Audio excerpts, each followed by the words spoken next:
Bonjour et bienvenue à l'émission Différent comme tout le monde. Je me présente, Annie Pelletier, je suis médaillée olympique en plongeon aux Jeux olympiques de 1996 à Atlanta et je suis la marraine d'Olympiques spéciaux Québec depuis plus de 15 ans. Être la marraine des athlètes spéciaux, c'est-à-dire des athlètes qui vivent avec une déficience intellectuelle, qu'est-ce que ça veut dire? Ça veut dire de leur donner du temps, ça veut dire de les encourager, de les appuyer, ça veut dire d'être là dans les compétitions, de participer à des levées de fonds, ça veut dire aussi des fois les consoler et ça, c'est parce que c'est des athlètes touchants, fascinants et importants pour moi et pour une société tout entière. À nous de les reconnaître et de les aider à prendre toute leur place et à développer leur plein potentiel. Alors, je vous invite à les découvrir avec moi.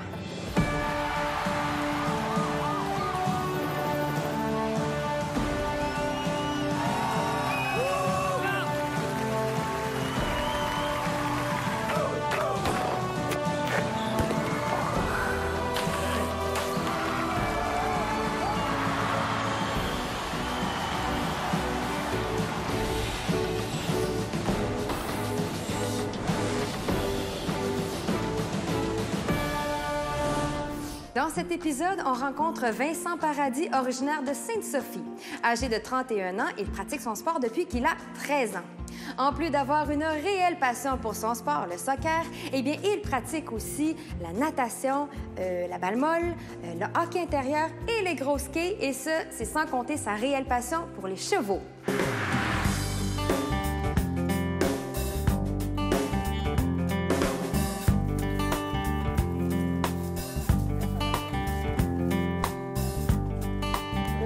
Regarde la caméra, mon gars.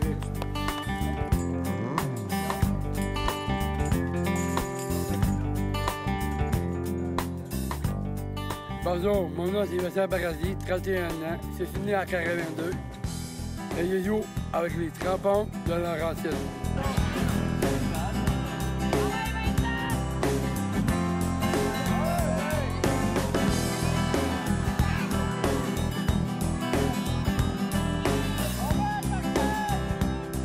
Vincent, as-tu vu toutes tes médailles?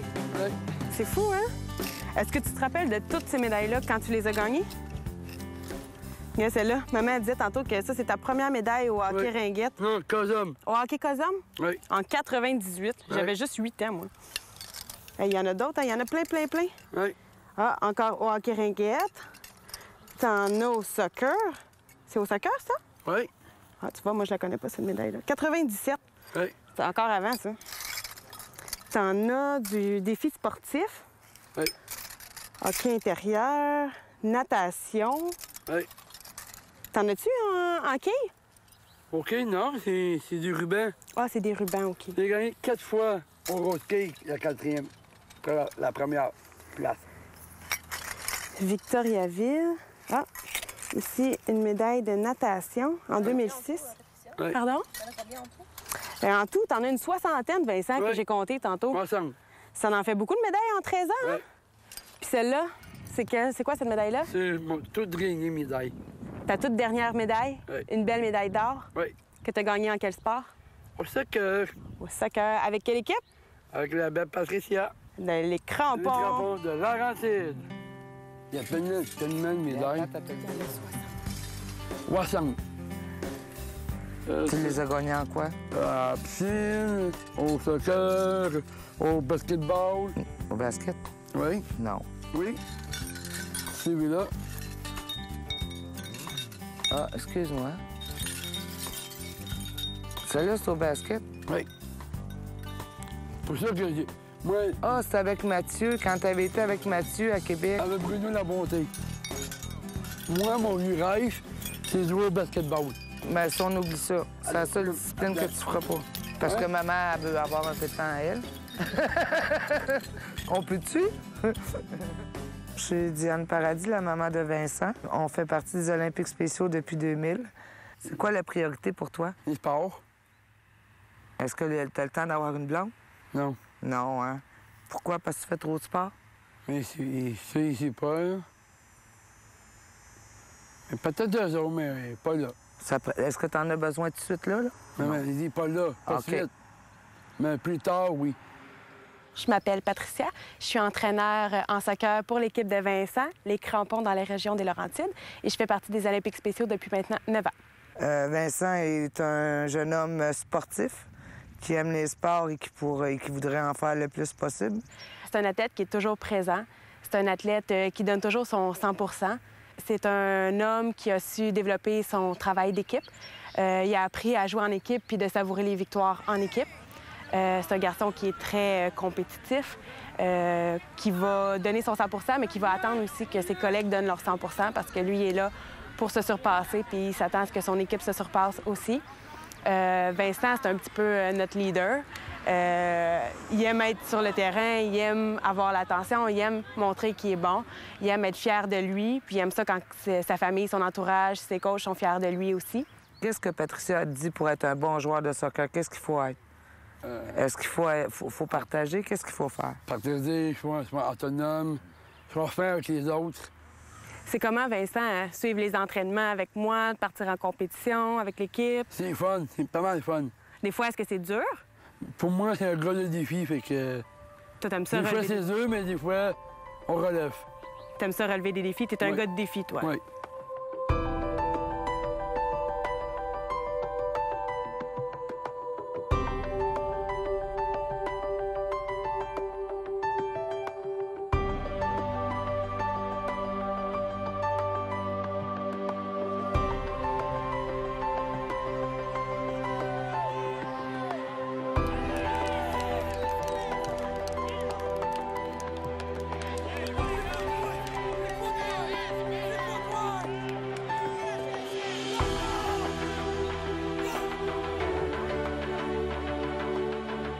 Moi, je suis très fière de l'effort que Vincent a fait. C'est lui qui a marqué les 2 buts de la dernière game de la finale. Ça a été un beau travail d'équipe, puis finalement, c'est Vincent qui a réussi à scorer les deux buts. Donc, les gars ont vraiment donné leur 100 % tout au long de la fin de semaine, puis on est vraiment fiers d'eux.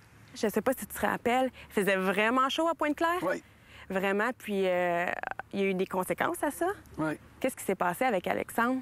Il a eu blessé. C'est ça, Alexandre, il y a eu un coup de chaleur. Oui. Parce qu'il faisait trop chaud. Oui. Puis il est parti comment à l'hôpital? À l'ambulance. En ambulance, hein? Il est resté combien de temps? Est-ce que tu t'en rappelles? Ça, il ne sait pas. Combien de temps? Il est resté 1 nuit à l'hôpital, puis il n'a pas pu continuer la fin de semaine de compétition. Oui. Fait que qu'est-ce qu'on a dit dans nos discours quand on se parlait, quand on se motivait? On a dit on le fait pour qui? Pour Alexandre Morin. Pour Alexandre, parce qu'il n'a pas pu terminer la compétition avec nous. Oui. Puis est-ce que tu as donné ton 100 % pour Alex? Oui. Puis toute l'équipe, pour qui il le faisait? Oui. Pour Alex aussi? Oui. Puis tu penses qu'il va être content, Alex, quand il va avoir ta belle médaille? Oui, ça, c'est sûr. C'est sûr, hein? On l'a fait pour lui, puis on l'a fait comme s'il était avec nous. Oui. Alex, il est tout dans mon cœur, Alex. On est presque ses frères, bref, fait que quand c'est pour lui. C'est fait rien que pour lui. Il méritait pas gagner cette médaille d'or-là. On est une belle équipe, on s'entraîne en équipe, on mange ensemble, on rit, on rigole, puis on aime ça.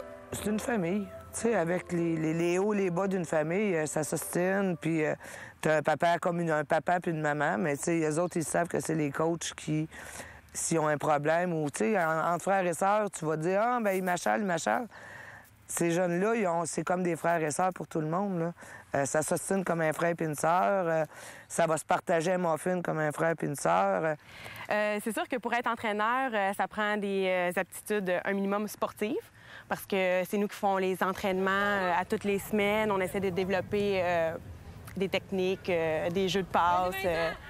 Mais ça prend aussi, au niveau social, beaucoup d'habileté sociale.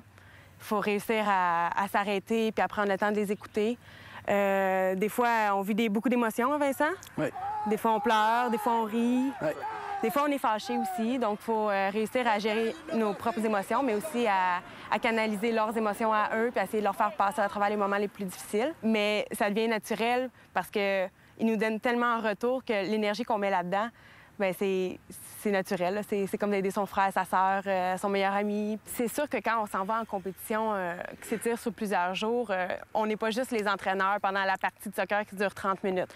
C'est du 24 heures sur 24. Si c'est 4 jours, c'est 4 jours, 24 heures sur 24.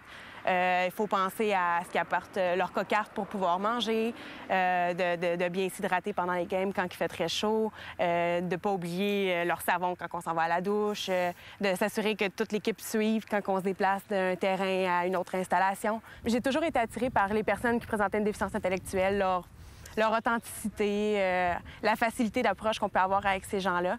Si les gens ont besoin de communiquer avec ces enfants-là, c'est d'être eux autres mêmes, de parler comme on se parle, de parler comme tout le monde parlerait avec un autre. C'est sûr que des fois, c'est drôle parce qu'ils nous sortent des affaires qu'on se demande où ça sort, mais c'est d'être normal. On n'a pas à parler en bébé, on n'a pas à changer, on a à être à soi-même et de parler avec eux autres comme si on parlerait avec n'importe qui.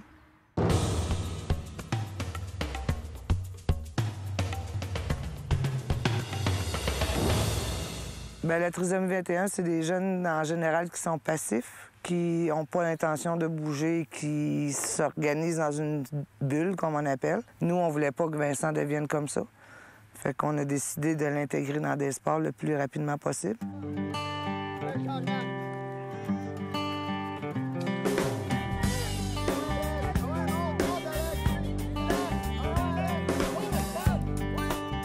Alors, mon nom est James Lapierre, je suis directeur des sports et du développement communautaire pour Olympiques spéciaux Québec. Ces athlètes-là, ces personnes vivant avec une déficience intellectuelle, premièrement, ils ne sont pas malades. Ce n'est pas une maladie mentale. OK? Parce que les gens ont tendance à dire que c'est de la maladie mentale. Ce n'est pas de la maladie mentale. C'est de la déficience intellectuelle. OK? Avant tout. Il y a une déficience au niveau intellectuel et c'est pour ça que ces personnes ne peuvent pas fonctionner à un niveau au-dessus d'un certain quotient intellectuel et sont donc identifiés comme faisant partie de la catégorie déficience intellectuelle. On a tendance à dire des déficiences, etc., mais avant tout, ils ont des habiletés.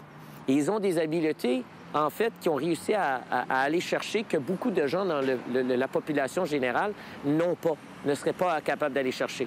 Parce qu'ils vivent avec ce défi constant tous les jours.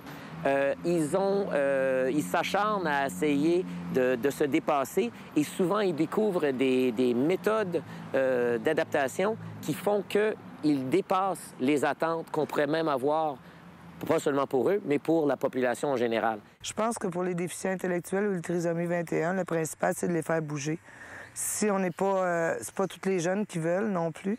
C'est sûr qu'il n'y a pas juste la trisomie 21, tout ce qui est DI, déficience intellectuelle. Ces jeunes-là ont besoin, tout dépendant de la manière qu'ils sont élevés là, ou éduqués, ils ont besoin d'être comme les autres. Et si on les empêche de s'extérioriser, bien, ça devient des jeunes qui sont flasques, qui sont mous, qui font rien. Mais tout dépendant des parents. Si les parents ont l'idée de... Oui, ils ont une différence, mais ils ont une différence comment? De compréhension et non de corps ou d'activité. C'est nous qui faisons les barrières à ces enfants-là. Dans notre tête, nous autres, on voulait qu'ils bougent. On voulait pas qu'ils deviennent un gros patapouf. On voulait qu'ils soient là et qu'ils aient sa place comme tout le monde. C'est pour ça qu'on cherche à les intégrer dans beaucoup de choses.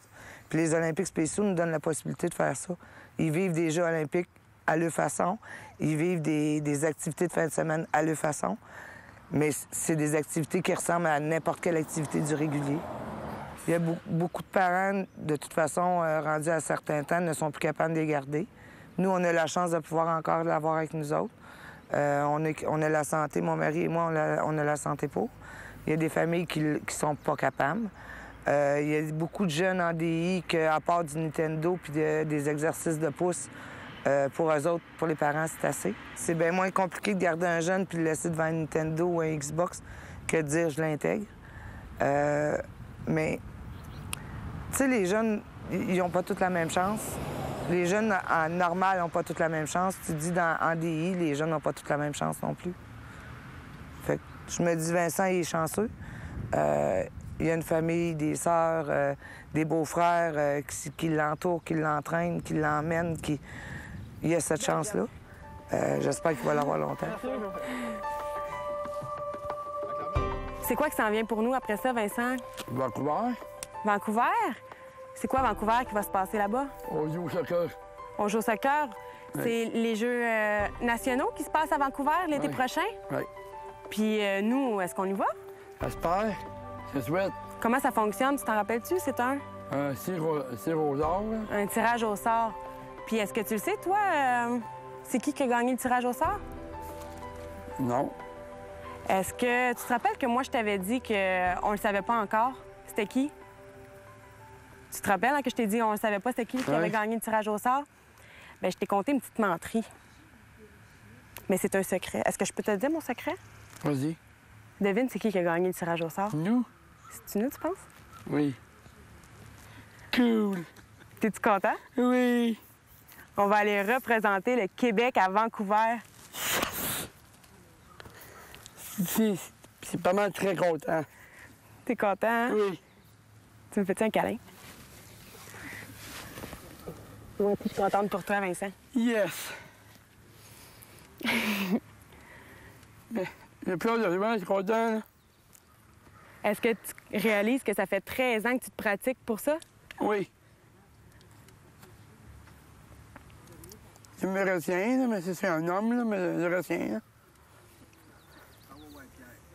Oui, allez voir mon parrain. Il va avoir la chance de te voir jouer. Oui. Fait que là, l'été prochain, on s'en va en avion, Oui. puis on s'en va 10 jours à Vancouver. Oui. Je suis pas mal fière de vous autres, les gars. Moi, je t'aime. Moi aussi, je t'aime. Bien, c'est sûr de voir... C'est la fierté qu'on ressent de les voir. Quand on a gagné la médaille d'or, tout le monde s'est mis à courir sur le terrain. On s'est tous sautés dans les bras. C'est tellement de travail, c'est tellement de voir leur détermination, de voir les efforts qu'ils font. Puis de voir que ça arrive à quelque chose, de voir que pour certains, ils n'auront jamais l'occasion de voyager, ils n'auront jamais l'occasion de sortir de Saint-Jérôme, des Laurentides. Puis de leur permettre de vivre ça en équipe, de leur permettre de vivre des nouveaux défis, de représenter le Québec, de se faire voir. Toute l'année, on va travailler fort pour se faire voir, se faire connaître la région des Laurentides, pour montrer aux gens qui peuvent être fiers de nous puis qui peuvent être fiers de nos athlètes qui présentent des déficiences intellectuelles. Moi, ça fait 2 semaines que je sais la nouvelle, là. Donc je suis capable de canaliser ça, là, mais en sachant, tous les bénévoles qui le savent, là, c'est les pleurs, c'est l'émotion, c'est la fierté. Puis on a bien hâte de l'annoncer au reste de l'équipe. Mais là, il faut que tu gardes le secret, toi, en attendant. Moi, j'ai qu'une parole. C'est important pour toi d'aller là? Oui. Je suis vraiment heureux, là, je flotte, là. Enfin, mon rêve qui réalise, là. Vraiment fier de moi. Tu veux te donner un câlin? Si, admettons, là, qu'on regarde Olympiques spéciaux, un mot, c'est quoi que ça t'apporte dans ton cadre?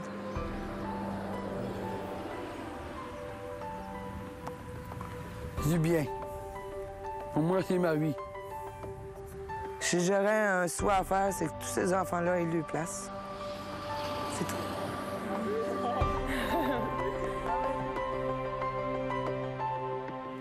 On va Vancouver, on s'en vient!